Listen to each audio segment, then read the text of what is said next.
Brilliance Audio presents My Way to You by Catherine Bybee, performed by Ariela Crow.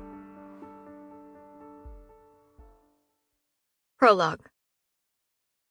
Parker peered into the mirror, closed one eye, and swiped a perfect cat-shape eyeline over the lid. She fanned the wet makeup before opening her eye completely.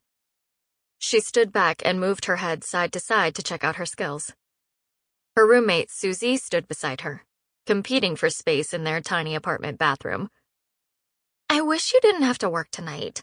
Marcus said the party is going to be the memory of the summer." It was late August, and the fall semester was already a week in.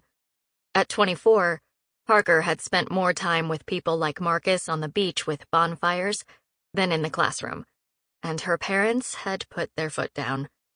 She had 1 year to finish her classes and earn a degree. All doable, if she skipped a few tequila-induced sunsets and worked her ass off. Saturdays and Sundays were her only days to work, and since she made the best tips on the weekends, that's what she was going to do. "Time for you to grow up, Parker. Your dad and I have been patient, but enough is enough." Her mother and father sat across the dining room table, making her feel like she was the target of an intervention. Her parents were skimming their early 50s, and kind of free thinkers. "We were fine with you taking a couple years to figure out what to do.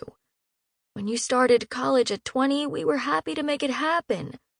But 4 years and you aren't taking it seriously." "It's because I don't know what I want to do," she told them. Her father smiled, patted her hand from across the table. "We figured that out when you changed your major for the 3rd time.